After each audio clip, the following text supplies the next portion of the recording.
आप जो है ना, आप दूसरे को बोलने नहीं देते हैं, या तो आप उठ के चली जाती हैं और आप दूसरे को बोलने नहीं देती हैं। अरे बोलिए, हम तो कोई मना कहा कर रहे हैं आपको, आप बोलिए ना। अरे जब तुम भी बीच में बोलते रहेगी तो हमारी आवाज कौन सुनेगा? मैं ये कहना चाह रही हूँ। बोलिए। सुनो, अंकिता वाले हत्याकांड। अच्छा मैडम, आप भी देंगे तो हो गया काम। नहीं काम नहीं, वहाँ पर बैठना पड़ेगा, नहीं तो हम कहेंगे जी आप डर के भागे। रुको, मैं बैठी हूँ। अजी मैं बैठी हूँ। नमस्कार, पहला रगड़ियों में पंकज रौतेला, आप देख रहे हैं अपना उत्तराखंड न्यूज। उत्तराखंड में आज बड़ी न्यूज ये कि देहरादून की सड़कें एक बार फिर से जाम हो गई। जाम क्यों हुई? क्योंकि कांग्रेस की एक प्रस्तावित रैली थी, लोक भवन घेराव था और कांग्रेस के तमाम लोग परेड ग्राउंड में एकजुट हुए और वहां से उनका काफिला आगे बढ़ा और फिर वही आगे बैराकेटिंग मिली और फिर कुछ गिरफ्तारियां, कुछ इधर से उधर, ये चीजें जो अमूमन होता है। लेकिन इन सब के बीच कुछ सवाल थे। वो सवाल कानून व्यवस्था को लेकर थे, वो सवाल महिला सुरक्षा को लेकर थे, वो सवाल महंगाई को लेकर थे, वो सवाल जंगली जानवरों को लेकर थे, वो सवाल बहुत बहुत सी चीजें ऐसी जो अंकिता वाला मसला भी कहीं उठा बहुत जगह। तो उन सवालों की जगह है प्रदेश में, उस पर बात होनी चाहिए। और ये तो प्रस्तावित था, आज लोग भवन घेराव करेंगे, कांग्रेस ने पहले ही किया था। लेकिन इस एक तस्वीर और बहुत बहुत गजब की दिखाई दी, वो भी बाद में आपको दिखाऊंगा, बात करूंगा उस पर। लेकिन सबसे पहले मैं मेहमान आपके सामने लाता हूँ, मेरे साथ जुड़ चुके हैं उनको, उसके बाद चर्चा की शुरुआत करेंगे। हमारे साथ शकुंतला रावत जी हैं यूकेडी से, कमलेश रमन जी बीजेपी से हैं, अरुण शर्मा सर हमारे साथ हैं, वरिष्ठ पत्रकार, और हमारे साथ जोशी जी भी जुड़ रहे हैं। महेश जोशी जी, स्वागत है आप सभी का। जोशी जी बहुत स्वागत है आपका, आपने वक्त निकाला, बहुत शुक्रिया। इतने संघर्ष में आप जुड़ पाए हम हमारे साथ ना। मैंने सोचा आप जेल में होंगे, वहां पर ऐसे चल रहा था कहीं काफी जेल में। चलिए मैं शुरू करता हूँ एक बयान से, और उस बयान को रमन जी आप जरा गौर से सुनिएगा।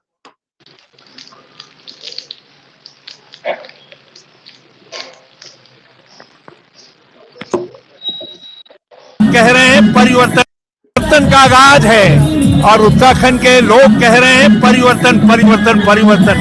उनकी आवाज बन करके देहरादून की सड़कों पर ये हजारों हजार की संख्या में कांग्रेस के भाई बहन निकले हैं और राजभवन में हल्ला बोलकर। तो क्या लगता है जिस तरह से आज एकजुट हुई है कांग्रेस, लगता है सरकार बेदखली हो? भाजपा गई, भाजपा गई, भाजपा गई, भाजपा गई।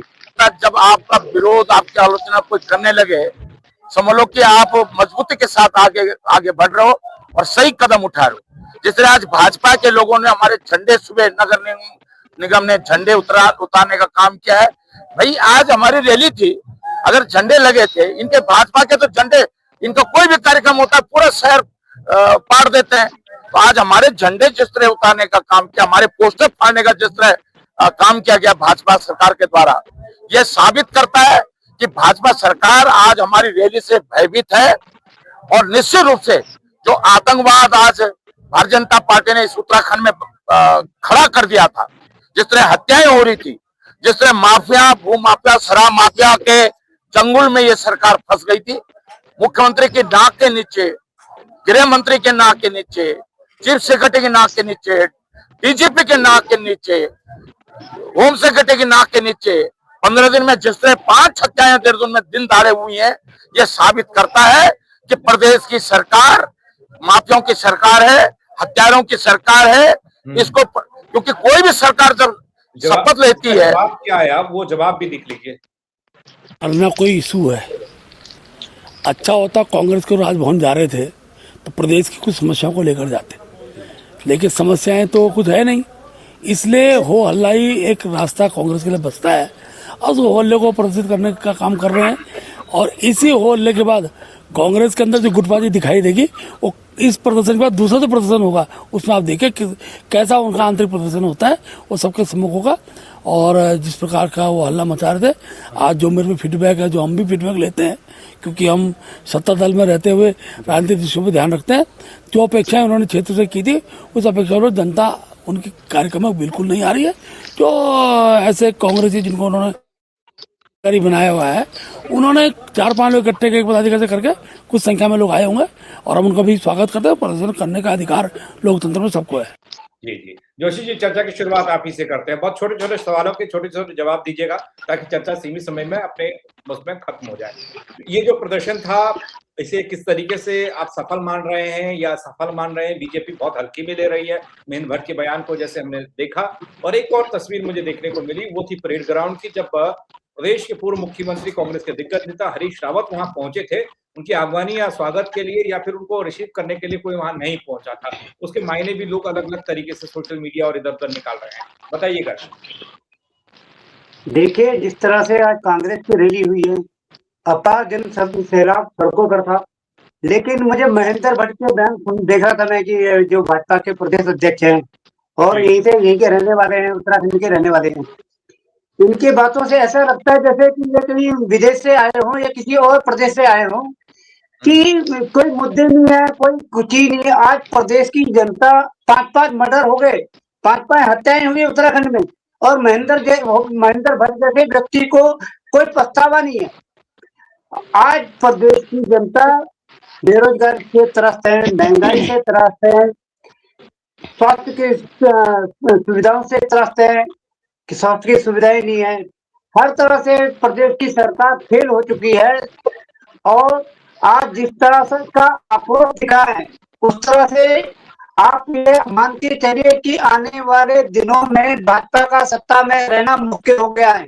जिस तरह से भाजपा की बौखलाहट देखी गई है, कल से ही भाजपा ने पूरे जहां पूरे शहर में जहां ये रैली का संचालन हो रहा था, उसमें व्यवधान पैदा करने का काम किया। नगर निगम की जो आयुक्त है, सरकार के कहने पर जी पूरे हर जगह से बैनर पोस्टर हटा देंगे। केवल भाजपा के जो मैं तो ये देख रहा था कि उनका मतलब कितना भाजपा के प्रति प्रेम है, केवल उमेश शर्मा काऊ का। ठीक है, आपकी हम प्रतिक्रिया ले चुके हैं इस पर, आपका आक्रोश भी देख रहे हैं। जी, आप थोड़ा बताइएगा, मुद्दों का अभाव है, मतलब क्या है प्रदेश में? मुद्दे तो ही हैं जो आप चीजें देख रहे हैं, मुद्दे का अभाव तो नहीं कह सकते। इस पर भी थोड़ा जवाब दीजिएगा। कांग्रेस वाले बड़े बड़े दुखी हैं कि भाई हमारे पोस्टर बैनर क्यों फाड़ दिया आपने, ना, जब बताइएगा। देखिए पंकज जी, सबसे पहले तो मैं आपको पोस्टर बैनर पे ही जवाब दे दूं। मुझे लगता है कि कांग्रेस के लोग शायद देखते नहीं है और ना समझते हैं। उनके लोग तो खुद इस एजेंसियों में काम करते हैं जहां पर बैनर पोस्टर के जो स्थान है उनको लेने का काम करते हैं। उसमें टेंडरिंग की प्रक्रिया होती है नगर निगम के अंदर, उसमें टेंडरिंग प्रक्रिया में ये एजेंसियां काम करती हैं। और अगर इनके उन होर्डिंगों के ऊपर कोई अपने बैनर पोस्टर लगवाता है तो बकायदा उसमें परमिशन लेनी पड़ती है, उसमें सरकार का कोई लेना देना नहीं है। अब आपने परमिशन ली नहीं किसी से, आपने नगर निगम को सूचना नहीं दी, उनसे परमिशन नहीं ली, आपने एमडीडीए से परमिशन नहीं ली, आपने उन एजेंसियों से परमिशन नहीं ली जिन्होंने देहरादून के वो होर्डिंग अपने साथ ले रखे हैं। फिर दूसरी बात जी पंकज जी, देखिए मुझे लगता है कि क्योंकि ये आप बैनर पोस्टर का रोना रो रहे हैं, ये रोना सिर्फ इसलिए रो रहे हैं कि इनको जो उम्मीद थी जनता से कि जनता हमारे साथ इन मुद्दों को लेकर के जुड़ेगी और जनता परेड ग्राउंड के अंदर खचाखच भरेगी, हमारी रैली सफल हो जाएगी। जिस तरीके से वो गलत तथ्यों को पेश करके पूरे प्रदेश के अंदर अपने नेताओं को भेज करके जो है गलत भ्रम की स्थितियां पैदा करवा रहे थे, तो वो जनता उनके साथ जुड़ी नहीं। आप खुद देख सकते हैं उस चीज में कि इतने बड़े बड़े दिग्गज थे कांग्रेस के और वो सब मिलकर के 5-7 हजार जो लोगों को जुटा पाए, बड़ी मुश्किल में, वो भी उनको पसीने आ गए इतनी भीड़ जुटाने में भी। कांग्रेस को राष्ट्रीय दल है, जाहिर सी बात है मूंगफलियां तो छीलेंगे नहीं, राजनीति करेंगे और सही बात हो उसमें भी विरोध करेंगे, अगर गलत बात हो उसमें भी विरोध करेंगे, जाहिर सी बात है विपक्ष होना भी चाहिए। अब रही बात जिन मुद्दों को लेकर के वो जा रहे थे, बताने के मुद्दे नहीं है जो महेंद्र भट्ट जी ने भी कहा, अध्यक्ष हैं बीजेपी के। बिल्कुल, मैं आ रही हूँ उसी बात पर कि हमारे जो मैं आ रही हूँ। मैंने कहा अभी प्रदेश अध्यक्ष जी का भी मैं सुन रही थी और मैं इसको शुरू से कह रही हूँ कि कांग्रेस के पास कोई विजन नहीं है, कांग्रेस के पास कोई नीति नहीं है, अपने कोई ऐसे मुद्दे नहीं है जिनको वो जनता के बीच में ले जाए, जनता उनके साथ खड़ी हो जाए। अब रही बात, उन्होंने कहा कानून व्यवस्था खराब है, दुरुस्त नहीं है, हम इसलिए प्रदर्शन कर रहे हैं। अभी परसों ही जब कांग्रेस ने प्रदर्शन किया था, आपने देखा होगा सचिवालय के पास जो हमारा प्रदेश मुख्यालय है पुलिस का, वहां पर उनके जो कार्यकर्ता थे किस तरह से गुंडागर्दी करते हुए वो अंदर घुसे और उन्होंने सारा जो सरकारी संपत्ति थी उसमें चाहे गमले हो, फूल हो, चाहे जितना बैरिकेड्स हो, अंदर का जितना भी तामझाम था सब तोड़ने का काम किया। एक तरफ आप कहते हैं कानून व्यवस्था दुरुस्त नहीं है, दूसरी तरफ आप कानून तोड़ने का काम करते हैं। तो पहले अपना जो ज्ञान देने का काम आप कर रहे हैं वो अपने कार्यकर्ताओं को और अपने नेताओं को देना चाहिए कांग्रेस को। अब मैं अभी सुन रही थी कि हरक सिंह जी ने कहा कि फलाने की नाक के नीचे ये हो जाता है। देखिए, पुष्कर सिंह धामी जी की सरकार में अगर किसी तरह की कोई घटनाएं हुई है, दुखद है, हम इन घटनाओं को नहीं होने देना चाहते, दुखद है, वाकई दुखद है, हम मानते हैं इस चीज को, नहीं होनी चाहिए। लेकिन उसके बावजूद तेजी के साथ में प्रशासन ने काम किया और उन लोगों को जेल की सलाखों के पीछे भेजा, चाहे वो कोई भी हो, किसी ने मर्डर किया हो, किसी ने शोषण किया हो। बात अगर अंकिता बहन की है तो अंकिता बहन के लिए भी वो तीनों के तीनों आज भी कारावास पर है और सीबीआई की अब जांच हो रही है, तो दूध का दूध पानी का पानी हो जाएगा यहाँ पर। अब आइए, उन्होंने कहा कि जो मर्डर हो रहे हैं, 10 सेकंड दीजिएगा, 10 सेकंड, पंकज जी 10 सेकंड दीजिएगा। उन्होंने कहा कि जो है ये मर्डर हो रहे हैं। अब मैं पूछना चाहती हूँ हरक सिंह जी से, जब उनके प्यारों की हत्या हुई, युद्धवीर रावत, वो किसी ने कराई थी? बड़ी आसानी से इन्होंने सबने मिलकर के एक महिला को फंसाया जिसका केस आज भी चल रहा है। वो गुत्थी नहीं सुलझी। अपने प्यारों का खुद के उनके प्यारों का मर्डर हुआ उनकी निगरानी में, उनके सानिध्य में, और उन्होंने फंसाने का काम किसी और को किया। तो ये आप बात करते हैं कि भाई मर्डर हुआ, अरे आप तो अपने लोगों को नहीं छोड़ते हैं अगर आपके पक्ष में ना हो, तो जाहिर सी बात है आज का प्रदर्शन कांग्रेस होती है, इम्प्लीमेंटेशन में कमियां होती है, तभी तो बदलाव होता है, और बदलाव से आस ये होती है कि तब बेहतर। जाहिर सी बात। चलिए मैं आपके पास आऊंगा, शकुंतला रावत जी को चर्चा में शामिल करते हैं। रावत जी, ये हल्ला कैसा दिखा आपको? क्या कोई प्रभाव छोड़ गया? कुछ दिखा, कुछ असर रहा? बीजेपी वाले तो हल्के में लेने वाले, कुछ नहीं है। देखो पंकज जी, हमारी प्यारी सी बहन बोल रहे हैं कि रोना रो रहे हैं कांग्रेस, तो रोना तो कांग्रेस भी रो रहे हैं और भाजपा भी रो रहे हैं। कांग्रेस सड़कों में रो रही है, माननीय मुख्यमंत्री जी की बीबी स्टेडियम में रो रही है, रोना तो सब दोनों दल रो रहे हैं। अरे एक बात इन्होंने अभी सही कही कि जो हरक सिंह रावत जी के सुनो जो हरक सिंह रावत जी के प्यारो युद्धवीर सिंह रावत था, वो मेरी जेठानी का लड़का था। तो हरक सिंह रावत जी के निगरानी में उनका वाक्य में मर्डर हुआ उसका राजपुर रोड पे। अब मर्डर तो दोनों सत्ताधारी के में हो रहा है, भाजपा के में भी हो रहा है, कांग्रेस के में भी हुआ, गुंडागर्दी तो दोनों दलों में हो रही है। तो हम ये कह रहे हैं, जो ये पोस्टर फाड़ने वाली बात जो ये उबल रही है कांग्रेस की, जो कानून व्यवस्था पे आज उबाल उठा, इसकी तो हम भी बोल रहे हैं कि कानून व्यवस्था हमारे दुरुस्त नहीं है। एक घटना मैं बार बार कह रही हूँ, गुंजन वाले में कैसे 4 दिन में 4 सीट लग गई जी। गुंजन वाले में कैसे 4 दिन में 4 सीट लग गई। गुंजन की मां ने कहा कि पुलिस वालों को मैं बताऊंगी कि किसको मैंने दारू की बोतलें दी है। जब दारू वाली बात आई तो ये बात कैसी दबी भाई? अगर आम जनता का होता कोई तो पंकज जी उस पे एफआईआर लॉज ऐसी होती कि उन बेचारे की जमानत भी नहीं होती। जनता, हम अगर रैली निकालते हैं, आपने ये भी देखा होगा कि जब रैली निकलती है, जब किसी चीज पे हमारे उत्तराखंड क्रांति दल, हमारे आंदोलनकारी जब रैलियां निकालते हैं, रोड में आते, तो आपने भी ये भी देखा होगा औरतों के कपड़े तक नोचे गए। आम जनता के लाठियां हैं और इनके लिए नहीं है। इनकी चाहे क्या व्यवस्था इनकी सही है, शिक्षा व्यवस्था सही है, स्वास्थ्य व्यवस्था सही है। दून हॉस्पिटलों में जाओ तुम, दून हॉस्पिटल कोटा सरकार पूरा देती है और बाहर के लिए दवाई लिखी जाती है, लोग बाहर से दवाई लाते हैं, ये किसी से छुपी नहीं है। आम जनता के बीच में आए, लेकिन भाजपा मानने के लिए राजी नहीं है। कांग्रेस अपने 10 साल कांग्रेस ने खा दिया, मैं बार बार कहती हूँ 10 साल कांग्रेस ने खा दिया, 15 साल भाजपा ने खा दिया। स्वास्थ्य वही, शिक्षा वही, नौकरी वही। अब ये लगाओ, हमारे धामी जी माननीय मुख्यमंत्री आंदोलनकारी हैं, एक फौजी पुत्र हैं, हमारे सम्मानित हैं, वो हमारे उत्तराखंड के मुख्यमंत्री हैं वो, पर उनको बोलो कि 8 साल में इन्होंने कितनी नियुक्तियां दे दी, कितने बच्चों को रोजगार दे दिया इन्होंने। ठीक है, ठीक है, जानने और समझने की कोशिश। आपके पास आऊंगा अरमान जी, पहले अरुण शर्मा जी को ले आऊं, फिर आप सबका जवाब आप ही देंगे क्योंकि सत्ता पक्ष वाले आप हैं। अरुण सर, ये भीड़, ये नारे, ये वादे, ये बीजेपी गई, ये बातें, ये सब प्रक्रिया जो आप देख रहे हैं, क्या संकेत देंगे, क्या संदेश देंगे? पंकज भाई देखिए, आने वाले कुछ महीने कांग्रेस और बीजेपी दोनों के लिए करो या मरो के। मैं शकुंतला दीदी की पार्टी को लिए इसलिए नहीं बोलूंगा कि अभी वो इन दोनों दलों से बहुत पीछे है, जो एक हकीकत है, सबको सामने दिखता भी है। संगठन की दृष्टि से कहें या पैसे की दृष्टि से कहें, अभी यूकेडी बहुत पीछे है। और यूकेडी की दिक्कत यह है कि यूकेडी के जितने बड़े नेता हैं वो इस चीज को समझना नहीं चाहते। वो जिद करते हैं 70 सीटों पे चुनाव लड़ेंगे, 35 सीटों पे लड़ेंगे। अरे भाई, उसकी जरूरत क्या है? जहां आप मजबूत है वहां 2-4 सीटों पे चुनाव लड़ लीजिए। जब आप हाउस के अंदर आ जाए तो अपनी बात मजबूती से रखिए। देखिए, एक जमाने में हम यूकेडी के 4 लोग देखते थे विधानसभा के अंदर 2002 के चुनाव में। उसके बाद वो घटते चले गए।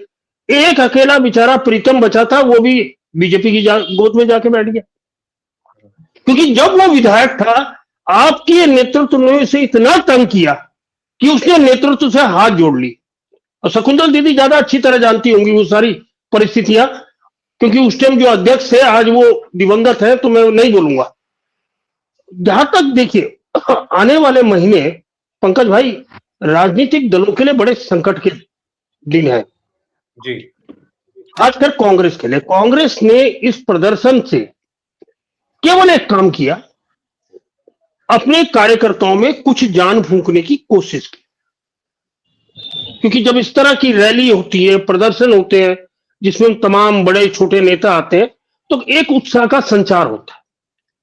उन्होंने मैसेज देने की कोशिश करी है कि कांग्रेस भी अभी एक ताकत है, लेकिन संगठन की दृष्टि से कांग्रेस भी कमजोर है, क्योंकि बीजेपी की तरह वहां पन्ना प्रमुख नहीं है, वहां बूथ अध्यक्ष नहीं है जी, वहां पंचायत अध्यक्ष नहीं है।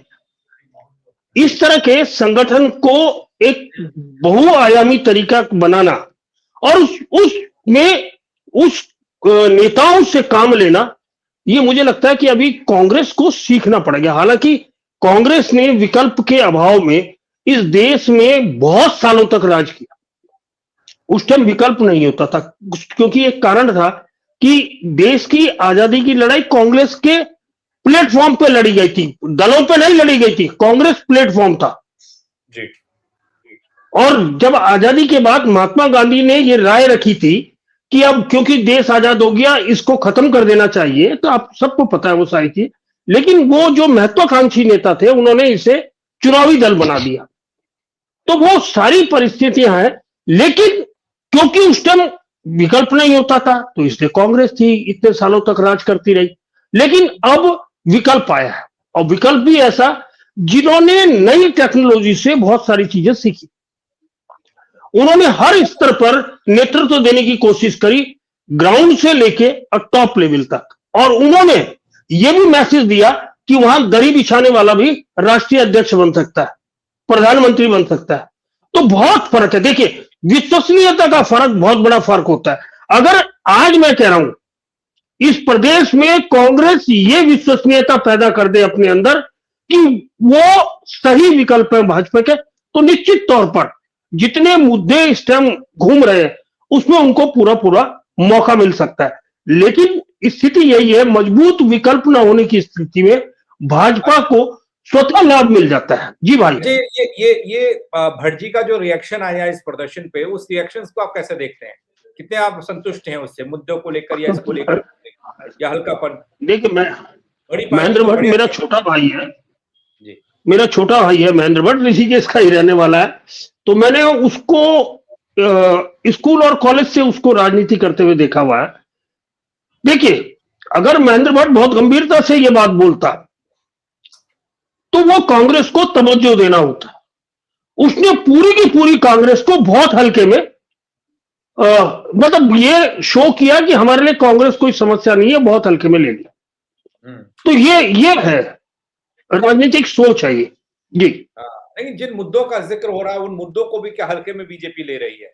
मेरा मानना ये कि जैसे कानून व्यवस्था हो गई, महंगाई और अंकिता वाला मसला, या महिला सुरक्षा, या प्रदेश में शिक्षा स्वास्थ्य को लेकर, इन मुद्दों को भी हल्के में लेंगे क्या भट्टी?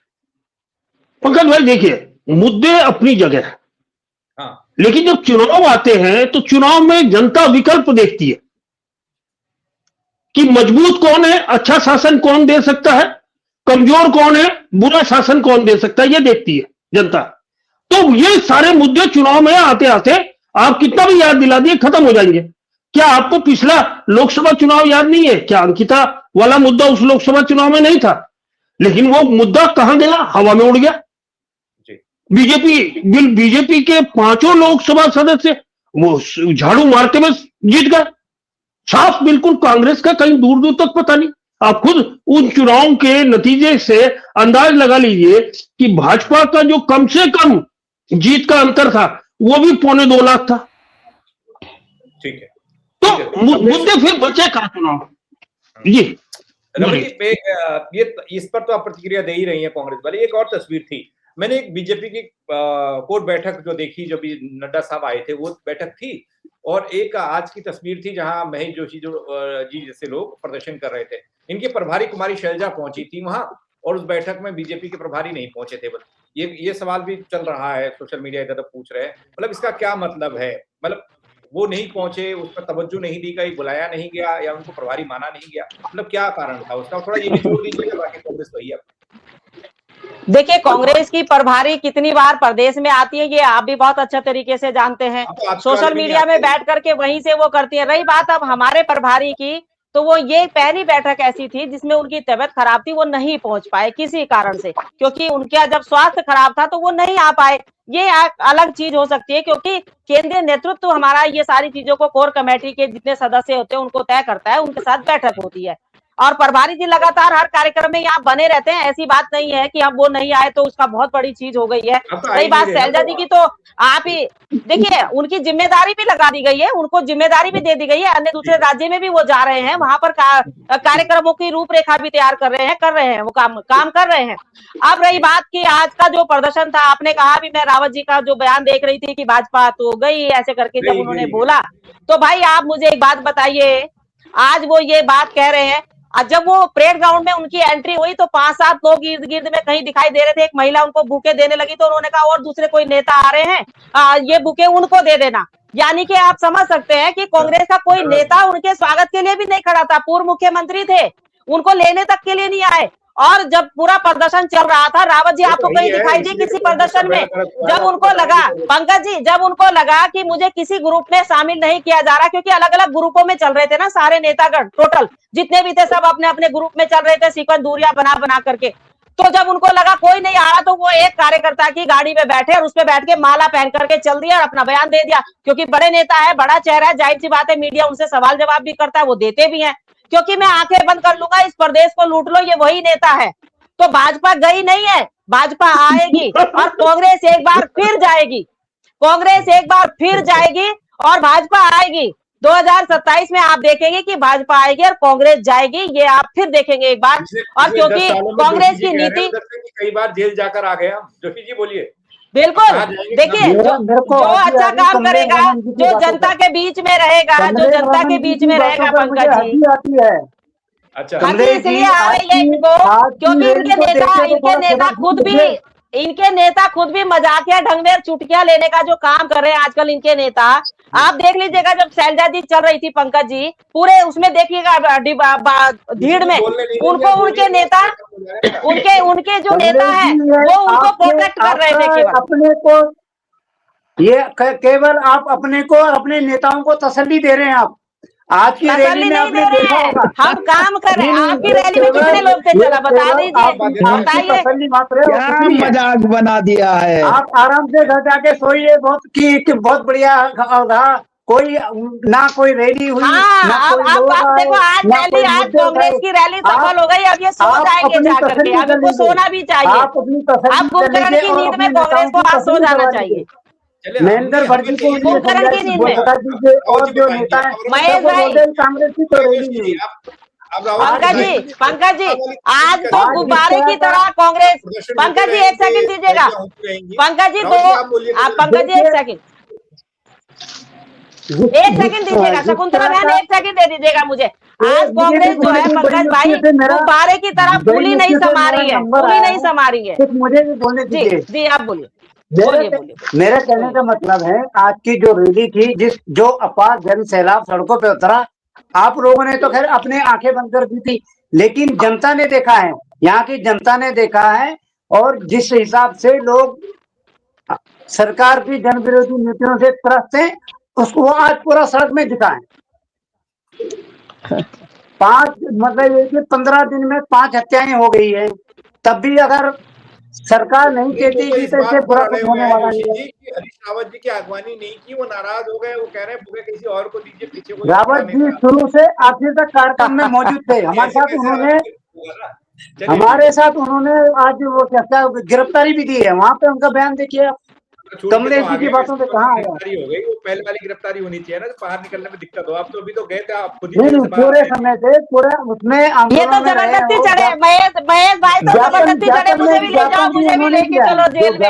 उन्होंने दिया है, पूरे कार्यक्रम में मौजूद रहे। आप निफिक्र रहिए, आप उस चीज से निफिक्र रहिए। रावत जी शुरू से शाम तक कार्यक्रम में थे। रावत जी जनता की बात बोलिए तो जरा, कौन सुनेगा? देखो जी, जेल जाना स्वाभाविक है और सोशल मीडिया पे आना भी स्वाभाविक है। अब तुम्हें जेल खींचातानी हो रही है, कहते हैं ना कि एक जिसको बोलते हैं कि एक हंसी वाली बात और खिकोला मचाने वाली बात। उत्तराखंड का जो खंड हुआ है, देखो हम बोलते हैं, हमारी रमन मैडम कह रही हैं कि 27 में भाजपा आएगी भाजपा आएगी 27 में। देखो गुड़ तुमने भी नहीं खा रखा है और गुड़ कांग्रेस ने भी नहीं खा रखा है कि मक्खियां वही भिन्न भिन्न। 25 साल तुमने राज कर दिया, अब भाजपा और कांग्रेस बैठो और क्षेत्रीय दल को लाओ। क्षेत्रीय दल इस समय 27 के लिए हम भी कह रहे हैं, देखो 27 में सबको दूध का दूध पानी का पानी होगा।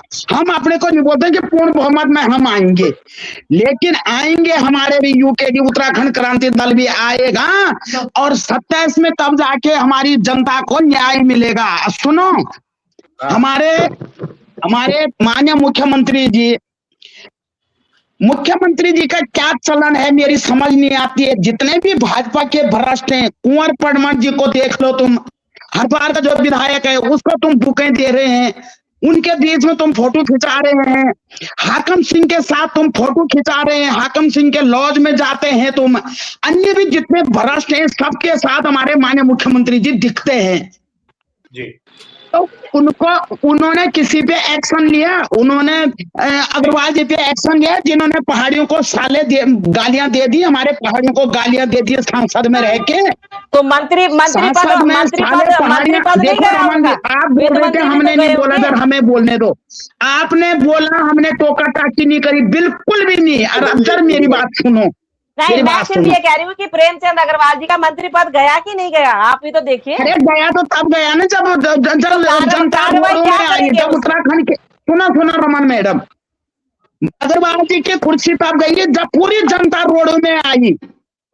लेकिन भाजपा हमारे विधायक ने, हमारी जो वहां रितु खंडूरी बैठी थी, उन्होंने तो कोई एक्शन नहीं उठाया।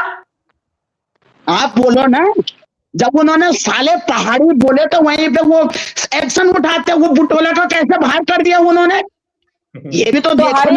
हरीश दामी पर क्यों नहीं बोले आप? बुटोला को बाहर कर दिया आप, जब हरीश दामी विधानसभा के बाहर गाली दे रहे थे गंदी, किससे हुआ? मेरी बात सुनो, अग्रवाल जी दिखाई दिए, हरीश दामी आपको जो गाली दे रहे थे। आप जब आप बोल रहे थे, मैंने कुछ नहीं बोला, मैंने टाका टिप्पणी तो जवाब तो मुझे देना पड़ेगा ना। नहीं, जवाब पड़ेगा। मलाई तो आपने भी चाटी है ना 2002 में, मलाई तो जवाब यूकेडी के लोग। नहीं, आप जो है ना, आप दूसरे को बोलने नहीं देते हैं, या तो आप उठ के चली जाती हैं और आप दूसरे को बोलने नहीं देती हैं। अरे बोलिए, हम तो कोई मना कहा कर रहे हैं आपको, आप बोलिए ना। अरे जब तुम भी बीच में बोलते रहेंगे तो हमारी आवाज कौन सुनेगा? मैं ये कहना चाह रही हूँ। सुनो बोलिए।